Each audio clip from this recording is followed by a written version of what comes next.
Je vais lire un passage dans Ésaïe au chapitre 55.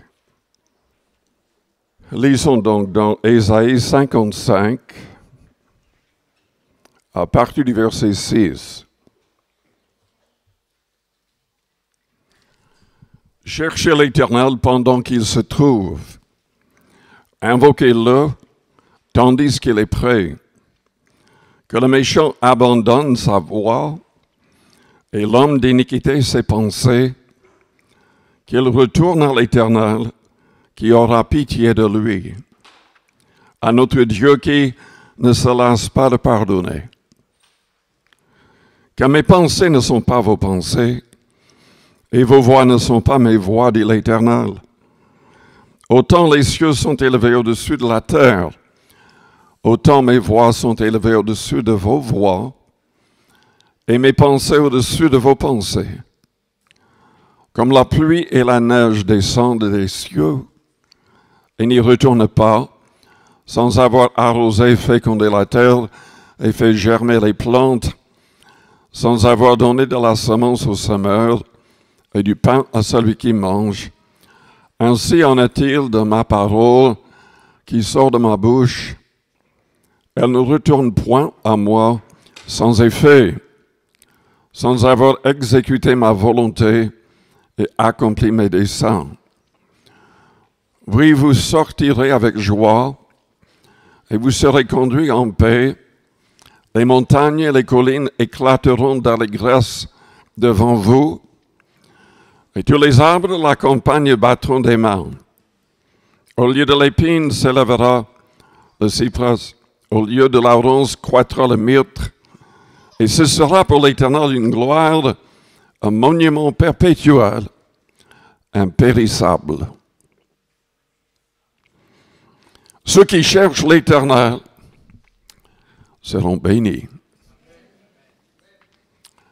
Ceux qui cherchent l'Éternel trouveront le bonheur. Est-ce que vous avez trouvé le plein bonheur? La Bible dit, fais de l'Éternel tes délices et il te donnera ce que ton cœur désire. Ce sont ceux qui cherchent le Seigneur qui seront bénis. Ce sont eux qui font de l'Éternel leur délice. David a dit dans le psaume 119, verset 2, « Heureux ceux qui gardent ses préceptes, qui le cherchent de tout leur cœur. » Vous savez, bien que nous soyons appelés à chercher le Seigneur, il faudrait dire en premier, il nous a cherchés. Il y a des passages qui disent que les hommes, en fait, ne cherchent pas Dieu véritablement. Très souvent, ils inventent leur propre religion, ils inventent leur propre Dieu, selon leurs propres idées. Ils cherchent des dieux qui leur ressemblent. Et le vrai Dieu cherche des enfants qui veulent lui ressembler.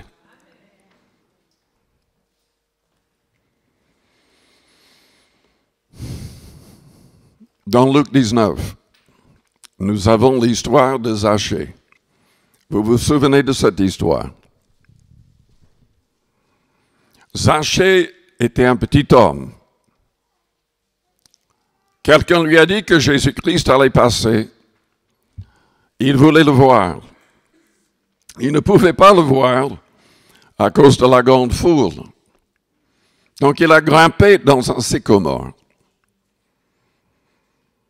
Et en dépit de cette grande foule qui suivait le Christ, le Seigneur s'arrête, s'adresse à Zachée, lui dit, hâte-toi de descendre. Et il s'invite chez lui. Il laisse la foule afin de parler avec un homme qui était méprisé par la foule. Méprisé parce qu'il était un publicain, un percepteur d'impôts, qui travaillait pour les Romains. Lui qui était juif, il travaillait pour les Romains. Et en prenant les impôts des Juifs, il demandait un peu plus que d'habitude, comme les publicains avaient l'habitude de le faire. Et lui, il était le chef des publicains. Ils étaient tous haïs. Et il était très riche, parce qu'il avait ajouté beaucoup à ses impôts pour lui-même. Mais Jésus-Christ voyait le potentiel de cet homme. Il voit votre potentiel. Il voit le potentiel de tout homme sur terre. Dieu désire que tous les hommes arrivent à la repentance. Jésus-Christ n'est pas mort pour un seul peuple. Il est mort pour tous les hommes sur notre terre. Malheureusement, les hommes ne seront pas sauvés automatiquement. Et il y aura même peu de gens réellement sauvés selon le Christ. Parce que la plupart ne veulent pas entrer par la porte étroite. Ils ne veulent même pas croire en Jésus-Christ. Jésus a dit dans Jean 10, « Je suis la porte.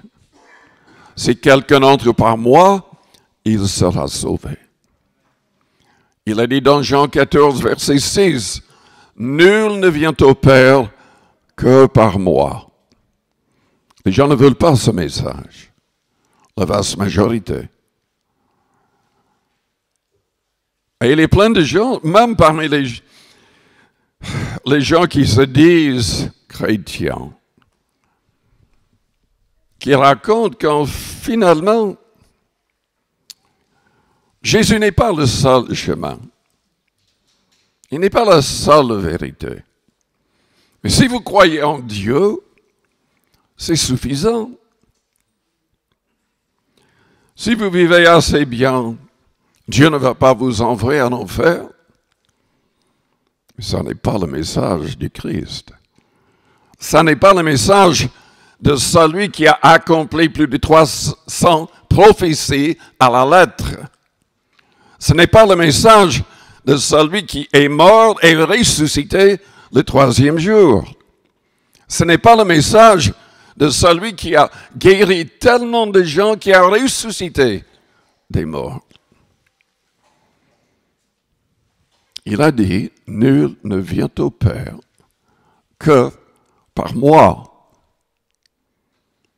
Il a dit, « Venez à moi, recevez mes instructions, et vous trouverez du repos pour vos âmes. »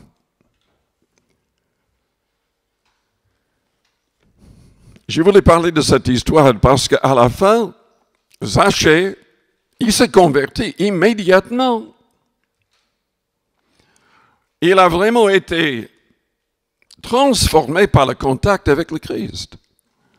Il lui a dit, mais Seigneur, je donne la moitié de mes biens aux pauvres. Et si j'ai trompé quelqu'un, je vais lui rendre le quadruple. Et le Seigneur a dit, le salut est entré dans cette maison aujourd'hui. Mais c'est ce qu'il a dit à la fin que je voudrais souligner. Car le Fils de l'homme est venu chercher et sauver ce qui était perdu. Peut-être que vous ne le comprenez pas encore, mais tous les hommes sont perdus sans le Christ. Il n'y a pas une seule personne qui arrivera au ciel, qui évitera le châtiment éternel, qui ne place pas sa confiance en Jésus-Christ. Le frère tout à l'heure parlait des prières au mur de lamentation. Il faudrait souligner quelque chose. Dieu n'accepte pas les prières de qui que ce soit, à moins que la personne qui prie utilise le nom de Jésus comme porte. Dieu n'écoute pas. Il n'écoute pas. À part, s'il entend quelqu'un qui est vraiment sincère, il va tout faire pour pousser cette personne à comprendre la réalité de Jésus-Christ. Dieu voyait la sincérité de Saul, qui est devenu l'apôtre Paul par la suite. Paul allait de maison en maison, de ville en ville, pour que les chrétiens soient jetés en prison. Il croyait que c'était une secte dangereuse. Il voulait arrêter tout cela. Il était pleinement ancré dans la loi de Moïse. Et il croyait qu'il n'y avait que ça pour le salut de l'humanité. Et le Seigneur, voyant la sincérité de son cœur, lui a parlé. Et sans doute, Paul est devenu celui qui a travaillé le plus parmi les apôtres. Il est certainement celui qui a souffert le plus physiquement. Vous pouvez lire dans 2 Corinthiens chapitre 11 cette longue liste de ses souffrances. C'est inimaginable ce qu'il a supporté.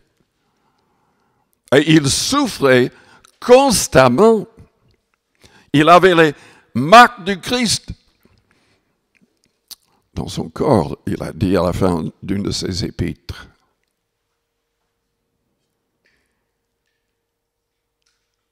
Mais tout cela pour dire, ce ne sont pas les hommes qui cherchent Dieu pleinement, sincèrement. C'est Dieu qui cherche les hommes. Le Fils de l'homme est venu chercher et sauver ce qui était perdu. Mais il nous appelle, Dieu nous appelle à chercher sa face. Et même, il faudrait le faire continuellement. Dieu n'agit pas pour les gens, pas pleinement en tout cas, pour les gens qui ne cherchent pas sa face, qui ne persévèrent pas dans la prière, qui ne cherchent pas dans sa parole, etc. Jésus-Christ veut que nous comprenions plusieurs choses.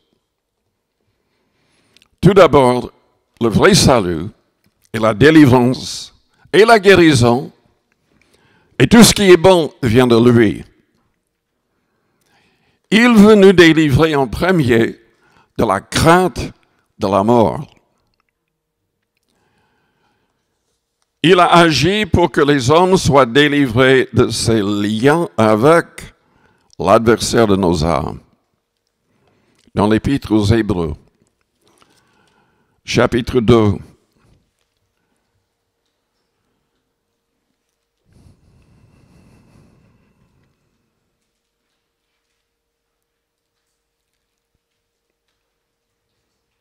au verset 10, lisons même au verset 9. Celui qui a été abaissé pour un peu de temps au-dessus des anges, Jésus. Nous le voyons couronné de gloire et d'honneur à cause de la mort qu'il a soufferte, afin que par la grâce de Dieu, il souffrit la mort pour tous. Il a souffert pour vous, pour moi, pour absolument tous les hommes. Au verset 14, « Ainsi donc, puisque les enfants participent au sang et à la chair, Jésus y a également participé lui-même, afin que par la mort, il anéantit celui qui avait la puissance de la mort, c'est-à-dire le diable. et qu'il délivrera tous ceux qui, par crainte de la mort, étaient toute leur vie retenus dans la servitude. Et j'aime la dernière partie de ce chapitre, au verset 17. En conséquence, il a dû être rendu semblable en toutes choses à ses frères. Vous savez que Jésus nous appelle ses frères. Nous sommes des frères, des sœurs en Christ. Jésus-Christ s'est dépouillé de sa divinité pour devenir un homme. Il aura toujours un corps d'homme, mais ressuscité, glorifié, et la Bible dit qu'il a repris tout pouvoir. Il a dû être rendu semblable en toutes choses à ses frères, afin qu'il fût un souverain sacrificateur, miséricordieux et fidèle dans le service de Dieu, pour faire l'expiation des péchés du peuple. Car ayant été tenté lui-même dans ce qu'il a souffert, il peut secourir ceux qui sont tentés.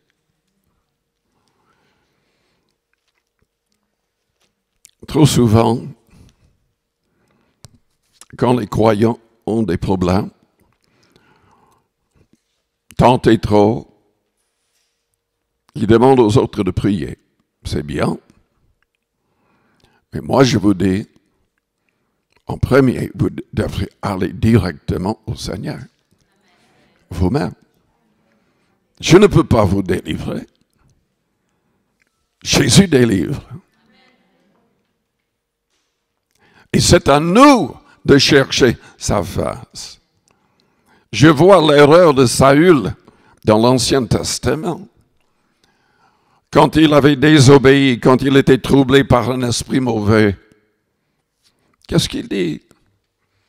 Il parle à Samuel pour que Samuel prie. Et il dit, mais prie ton Dieu pour moi.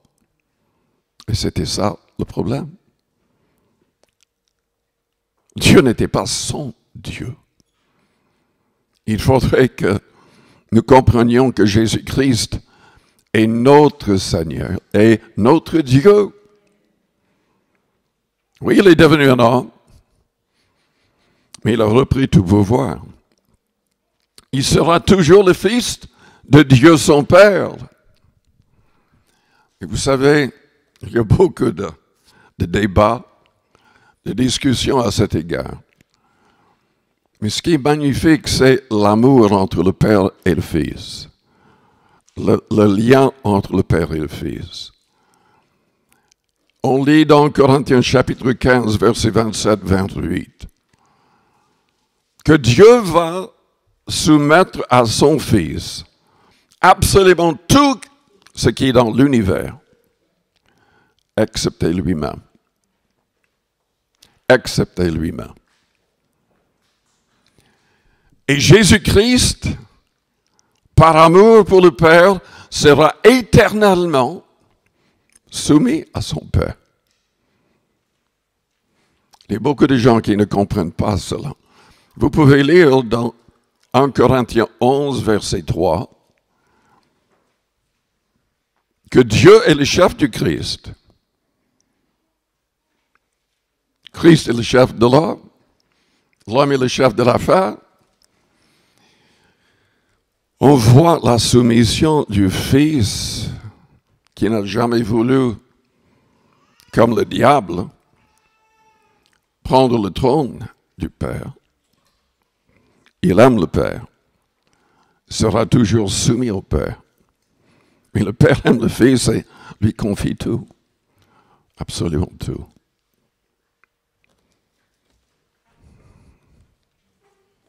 Allons plus loin. Enfin, lisons quand même dans Jean 10. Jean 10.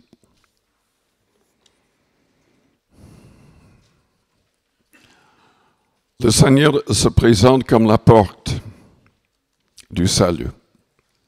Il se présente comme le bon berger qui donne sa vie pour ses brebis. Personne ne lui a obligé de donner sa vie. Il voulait obéir au Père. Il voulait accomplir le plan du Père. Aucun homme ne pouvait lui ôter la vie. Ce ne sont pas les Juifs qui sont coupables. Ce ne sont pas les Romains. En fait, Jésus-Christ accomplissait le plan du Père, souligné dans tant de prophéties. Jésus-Christ donnait sa vie pour vous et pour moi. La Bible dit qu'il est mort pour nos péchés, qu'il est ressuscité pour notre justification, pour nous rendre justes aux yeux du Père, c'est-à-dire tous ceux qui croient et qui deviennent de vrais disciples du Christ. J'aime aussi ce qui est marqué au verset 27. « Mes brebis entendent ma voix. Je les connais. Et elles me suivent. » Il faut que je souligne de nouveau l'importance d'avoir une relation réelle avec le Christ. Ce n'est pas la religion qui sauve, c'est la relation qui sauve. L'obéissance, l'amour entre nous et le Seigneur. Mes brebis entendent ma voix, je les connais et elles me suivent. Je leur donne la vie éternelle. Et elles ne périront jamais et personne ne les ravira de ma main. Mon Père qui me les a donnés est plus grand que tous et personne ne peut les ravir de la main de mon Père. Moi et le Père, nous sommes un. Unis. Unis. Complètement unis. Pour l'éternité. Ceux qui cherchent le Seigneur seront délivrés de la crainte. Ceux qui les cherchent auront sa justice, sa paix, sa joie par le Saint-Esprit. Romains 14, verset 17, le souligne. Car le royaume de Dieu, ce n'est pas le manger et la boire, mais la justice, la paix et la joie par le Saint-Esprit. Vous n'êtes pas pleinement délivré du péché, des habitudes mauvaises? Allez vers le Christ. Laissez agir son esprit en vous. Priez davantage, parce que le Saint-Esprit produit la justice, la paix et la joie. La Bible souligne le fait que le Seigneur protège ceux qui le cherchent. Proverbe 30, verset 5, toute parole de Dieu est éprouvée. Dieu est un bouclier pour ceux qui cherchent en lui un refuge. Un bouclier. Vous vous sentez attaqué? Vous êtes attaqué par le diable, par ses démons, par des hommes? Cherchez votre refuge en lui. Il est un bouclier. Et personne ne peut aller. Si Dieu est pour vous, qui sera contre vous? Qui sera contre vous?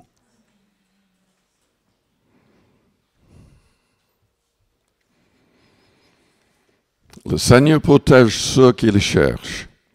Il y a un passage dans Esdras, un verset que je trouve très intéressant. Esdras chapitre 8 au verset 22. Esdras est en train de retourner, rebâtir la ville de Jérusalem. Il a dit, j'aurais eu honte de demander au roi une escorte et des cavaliers pour nous protéger contre l'ennemi pendant la route. Quand nous avions dit au roi, la main de notre Dieu est pour leur bien sur tous ceux qui le cherchent. Mais sa force et sa colère sont sur tous ceux qui l'abandonnent. C'est à cause de cela que nous jeûnâmes et que nous invoquâmes notre Dieu et il nous exauça. Donc, au lieu de demander une escorte au roi, ils ont jeûné, ils ont prié et ils étaient exaucés. J'aurais eu honte de demander une escorte. Parce que j'avais dit que Dieu pouvait nous protéger. Et Dieu les a protégés parce qu'ils ont cherché sa face par le jeûne et la prière. Selon Proverbe 28, verset 5, est-ce que vous avez l'impression parfois de ne rien comprendre de ce qui vous arrive? Vous avez l'impression d'être débordé par tout. Tout vous trouble. La Bible dit que ceux qui le cherchent comprennent tout. Proverbe 28, 5, les hommes livrés au mal ne comprennent pas ce qui est juste, mais ceux qui cherchent l'Éternel comprennent tout.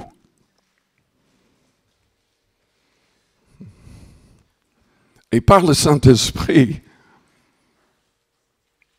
Dieu peut nous révéler vraiment tout. Vous savez, il est le don de connaissance, parmi les 9 dons de 1 Corinthiens 12. Le Saint-Esprit a révélé au Christ dans Jean 4 que la femme samaritaine avait été mariée, c'était quoi, 5 fois, et qu'elle vivait avec un homme sans être mariée. Quand il a dit, elle a placé sa confiance en lui, croyant qu'il était vraiment prophète. Et Dieu peut nous révéler l'avenir. Il a révélé à Agabus, le prophète, que si Paul allait à Jérusalem, il serait enchaîné, il serait arrêté. Ce qui est magnifique dans cette histoire, c'est que Paul lui-même avait sa propre relation avec le Seigneur. Il faut toujours se méfier des prophéties. La prophétie était vraie, mais la volonté de Dieu était tout à fait autre chose. Paul a dit, parce qu'il y avait beaucoup de prophéties dans toutes les églises où il passait, et les chrétiens pleuraient et disaient, mais non, il faut pas aller à Jérusalem. Vous serez arrêté. Il le savait. Dieu lui avait déjà dit ça. Il a dit, mais Dieu m'a dit que je devais y aller et que je serais arrêté. Mais parce qu'il a été arrêté pendant plusieurs années, il a pu écrire, il a pu gagner des âmes quand même. Et c'était la volonté du Seigneur que les apôtres meurent. Tous sauf Jean, c'est-à-dire en tant que martyr. Et on se demande, mais pourquoi? Pour quelle raison est-ce que Dieu a permis que les apôtres soient des martyrs? Quelqu'un a répondu en disant, mais au moins pour une raison très claire. Quand tout un groupe de personnes dispersées sont menacées de mort et ne changent pas leur histoire, ça montre qu'ils disaient vrai. Vous savez, on peut décider en groupe de mentir. En fait, même les pharisiens, ceux qui faisaient partie du Sanhédrin, qui avaient fait crucifier le Seigneur, ont décidé ensemble de mentir. De dire que quelqu'un avait volé le corps, au lieu d'accepter qu'il est ressuscité. Mais les apôtres ont tous donné leur vie et n'ont jamais nié leur foi. Ils ne pouvaient pas le nier parce qu'ils avaient vu le Seigneur après sa résurrection. Et le Seigneur leur a montré la marque des clous dans ses mains, dans ses pieds, et son côté percé par la lance romaine. c'était une autre manière de démontrer la réalité de ce que le Christ avait accompli. Ceux qui cherchent le Seigneur comprennent tout. Daniel, dans Daniel 10, jeûne et prie pendant 3 semaines. Parce qu'il voulait comprendre les prophéties données par Jérémie. Et un ange arrive et lui révèle non pas uniquement ce que Jérémie avait dit, mais lui montre absolument tout jusqu'au retour du Christ. Dieu lui a montré la crucifixion, donne la date, en tout cas de la venue du Messie. C'est caché au chapitre, dans les écrits de Daniel, mais c'est là. Et il parle de l'Antichrist. Il parle absolument de tout. Il y a même un chapitre, si jamais vous avez l'occasion d'acheter le manuel par Halley, H-A-L-L-E-Y, achetez ce livre. Parce que uniquement pour ce qu'il révèle sur le livre de Daniel, ça vaut le prix. Il explique qu'il y a un chapitre, chaque verset correspond avec l'histoire. L'histoire de Marc-Antoine et quel est le nom de la femme très belle, reine d'Égypte, Cléopâtre. Chaque verset parle de cette histoire. Tout est révélé dans le chapitre. Et il explique comment ça s'applique à cela. C'est un livre des prophéties incroyables. Et en fait, Dieu lui a révélé même des choses qu'il ne devait pas dire. Si vous lisez la fin de Daniel. Il y avait aussi des choses dites à Jean quand il a écrit l'Apocalypse. Des choses lui ont été révélées et Dieu lui a dit de ne pas écrire cela. Mais ceux qui cherchent Dieu comprennent tout. C'est ce que la Bible dit. Il ne manque de rien. Il ne manque de rien. Ceux qui les cherchent. Psaume 34, verset 10. Les lionceaux éprouvent la disette et la faim. Mais ceux qui cherchent l'Éternel ne sont privés d'aucun bien. Ils ne seront jamais abandonnés. Psaume 9, verset 10. Ceux qui connaissent ton nom se confient en toi. Car tu n'abandonnes pas ceux qui te cherchent, Seigneur. Ils seront récompensés miraculeusement et richement. Hébreux 11, verset 6. Sans la foi, il est impossible de lui être agréable, car il faut que celui qui s'approche de Dieu croit que Dieu existe et qu'il est le rémunérateur de ceux qui le cherchent. Chercher Dieu ne signifie pas une prière de 2 ou 3 minutes.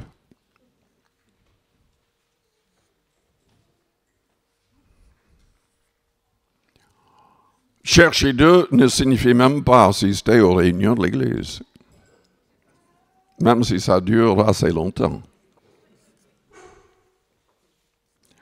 Parce qu'en fait, ce qu'on dit dans les messages, c'est quand même assez limité. Vous savez, des trésors énormes dans ce livre. Et c'est à chaque individu de chercher dans ce livre. David a dit dans le psaume 105, verset 3, « Glorifiez-vous de son saint nom, que le cœur de ceux qui cherchent l'Éternel se réjouisse. Psaume 70, verset 4. Que tous ceux qui te cherchent soient dans l'allégresse et se réjouissent en toi. Que ceux qui aiment ton salut disent sans cesse, exalté soit Dieu. Comment le chercher? Nous en avons déjà parlé un peu, mais nous devons le faire avec tout notre cœur, qui est le siège de nos émotions, de notre volonté. Dieu veut qu'on l'aime avec tout notre cœur. Jérémie a dit au chapitre 29, verset 13, « Vous me chercherez et vous me trouverez si vous me cherchez de tout votre cœur. Je me laisserai trouver par vous. »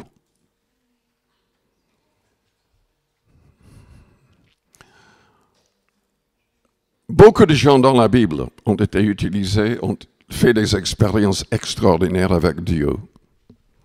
Mais confrontés par d'autres problèmes, trop souvent, ces mêmes personnes dépendaient de leur propre sagesse. Ou croyaient que la bénédiction de Dieu serait automatique à cause du passé. Mais ça ne marche pas comme ça. Parce que la Bible nous pousse à le chercher chaque jour. Quand David a été menacé, il était obligé de vraiment se mettre en prière, de jeûner, de chercher le plan de Dieu. Une fois, tout ce qu'il avait a été volé. Même il avait toute une petite armée à lui. Toutes les femmes, les enfants, les biens, tout avait disparu, volé par l'ennemi. Et David ne savait même pas si le petit groupe qu'il avait pouvait aller contre cet ennemi. Il a prié, il a jeûné, jusqu'à ce que Dieu lui parle. Et Dieu lui a donné un moment précis pour attaquer. Et Dieu a sauvé tout le monde.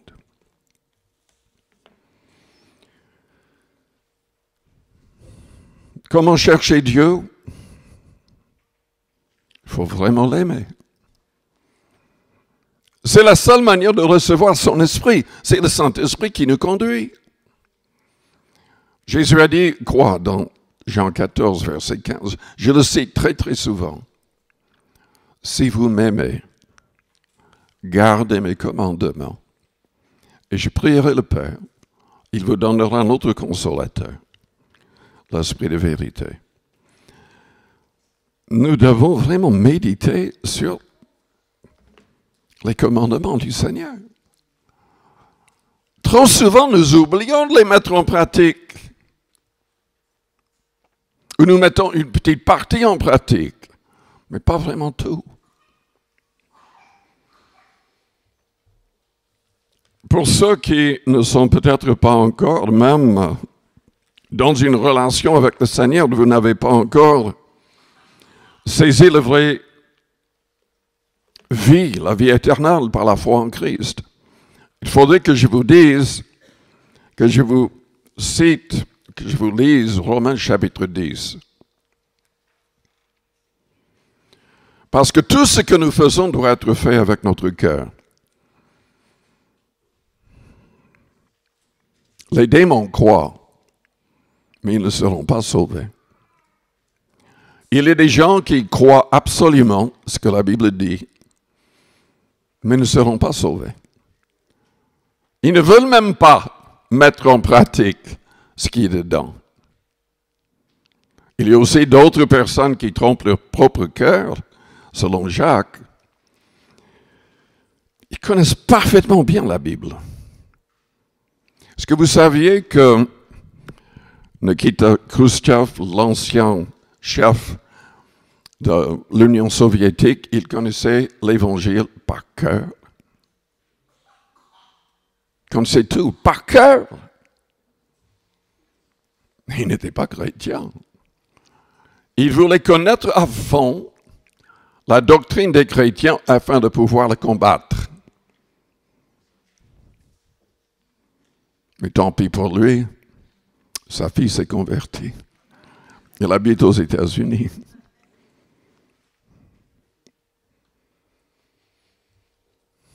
Nous devons confesser, nous devons croire avec notre cœur ce que le Christ a accompli pour nous. Romains 10, verset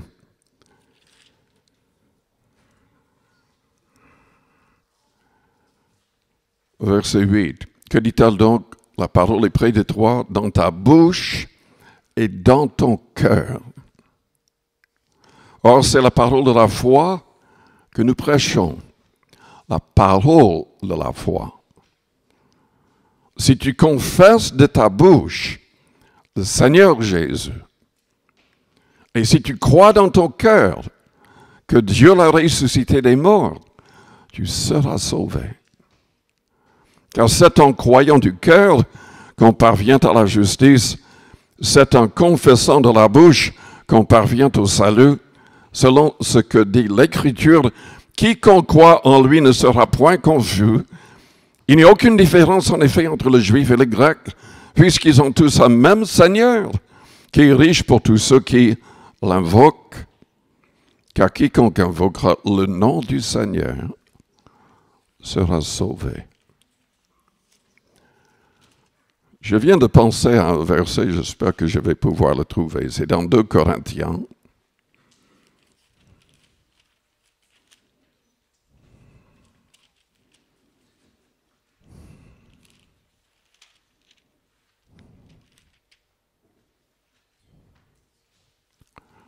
J'ai changé de Bible et ce n'est pas toujours facile. Il y a quelques différences dans les pages.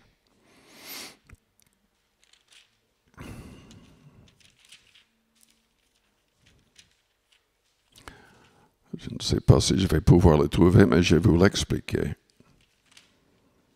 Il y a un verset où Paul parle de la création, où il dit que tout a été, enfin, avec mes propres paroles, que Dieu a tout créé, que tout est venu de lui. Juste après, tout vient du Seigneur. Et c'est ça le mystère. Dieu a créé tout par son Fils. Selon Colossiens chapitre 2, chapitre 1er plutôt, tout a été créé par Jésus-Christ et pour Jésus-Christ. Et par lui, tout subsiste. Mais Hébreux 1 dit que Dieu a créé par son Fils. Dans Jean 1, c'est marqué que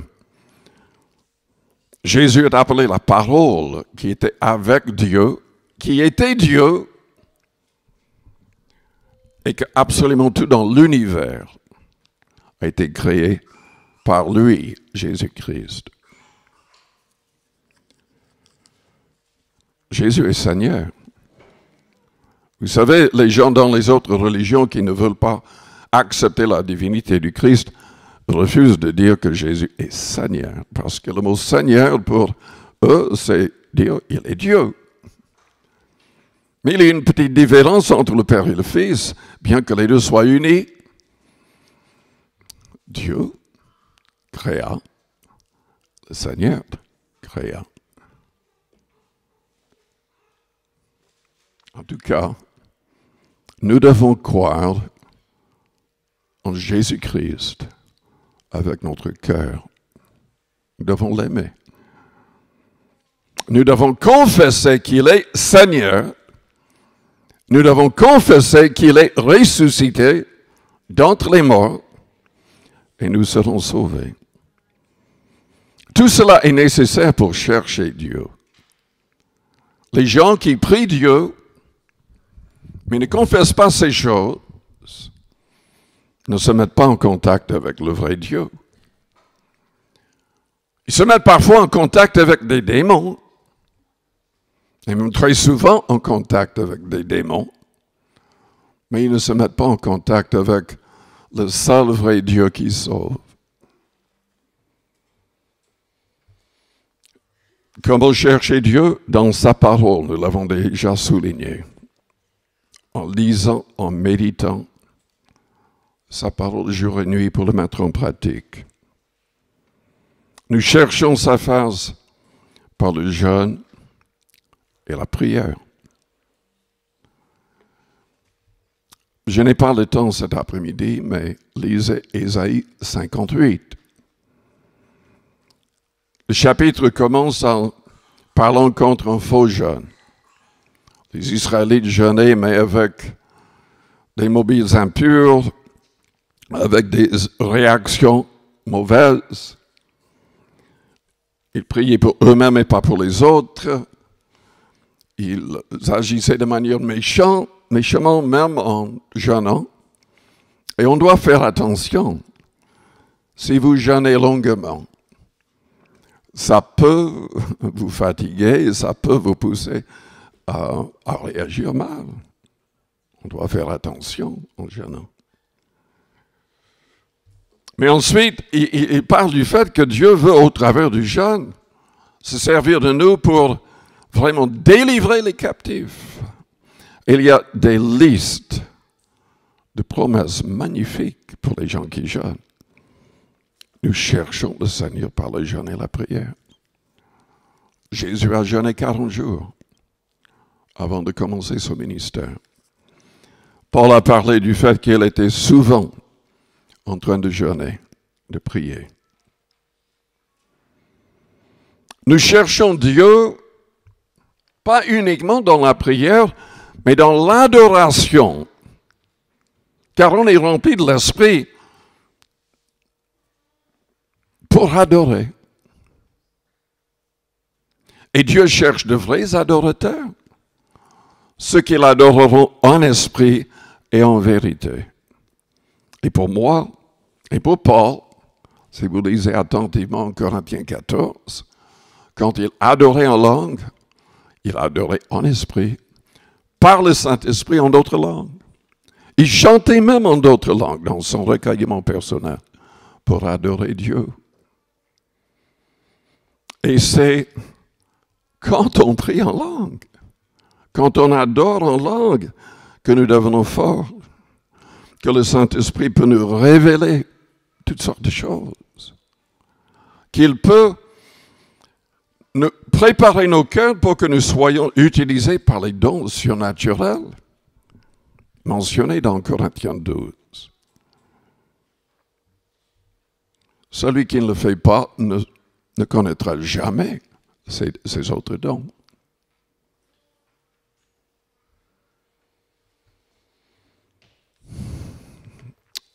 Cherchez Dieu. Quelqu'un a dit un jour, si vous voulez vraiment suivre Jésus-Christ, vous devez être prêt à aller jusqu'au bout du monde. Parce que Jésus-Christ va aller jusqu'au bout du monde. Non, ce n'est pas tout le monde qui va aller au bout du monde. Mais nous devons être prêts. Si le Seigneur nous appelle à cela. Nous devons avoir un cœur disposé. Et pour vraiment connaître Dieu en profondeur, nous devons chercher les âmes. Le Saint-Esprit se manifeste à nous. Il nous voit de sa présence, de sa puissance, pour témoigner. Si on ne témoigne pas, les gens qui priaient en langue, pendant des heures et des heures, des journées entières peut-être dans le passé, s'ils n'obéissent pas et ne cherchent pas les âmes, ils vont éteindre l'esprit par la désobéissance. Ces mêmes personnes vont se trouver sans pouvoir prier par le Saint-Esprit. plus on veut que les gens soient sauvés, que les gens soient guéris, plus on va expérimenter la présence de Dieu. Il va se manifester à nous.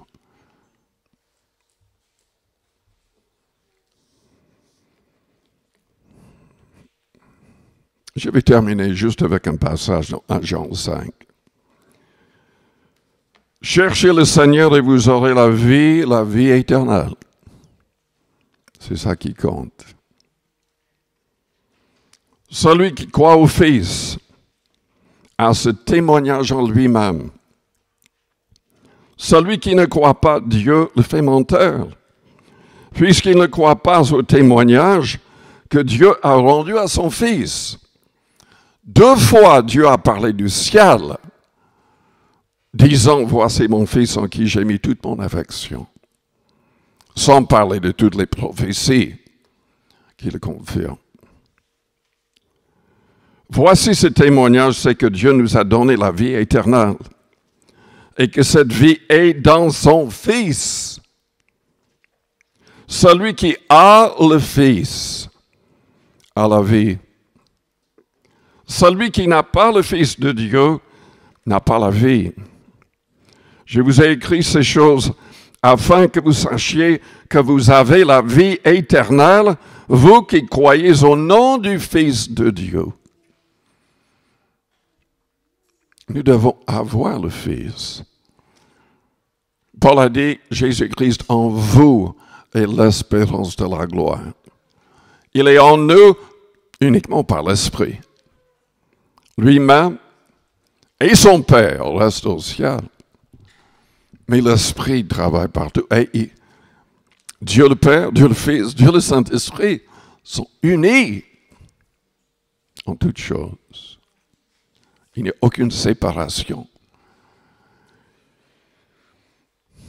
Est-ce que vous avez une relation avec le Seigneur? Une relation réelle? Est-ce que vous continuez à rechercher Dieu pour connaître sa volonté, pour expérimenter sa puissance, afin de pouvoir impacter votre monde? Je vous invite à fermer vos yeux, à courber vos fronts. Si cet après-midi, vous vous rendez compte que votre vie n'est pas en règle, mais vous voulez qu'elle soit en règle, je voudrais prier pour vous. Faites-moi signe. En élevant votre main juste pour l'instant, je la verrai. Et je prierai pour vous. Merci. Merci. Merci. Est-ce qu'il y a quelqu'un d'autre? Merci. Je vous invite à répéter une prière après moi. Que toute l'Église répète la prière pour aider les personnes qui ont élevé la main. Père Céleste, je confesse cet après-midi que Jésus-Christ est le seul vrai Sauveur.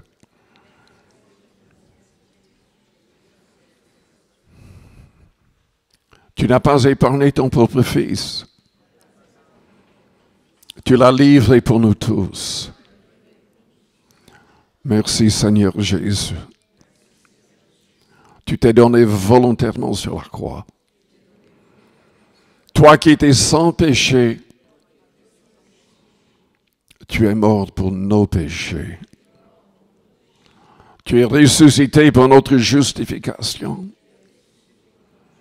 Tu es monté en gloire, nous a envoyé le Saint-Esprit. Éloigne de moi tout esprit mauvais et impur. Et que ton Esprit Saint entre en moi. Je renonce à tout et à tous. Je renonce à ma propre vie.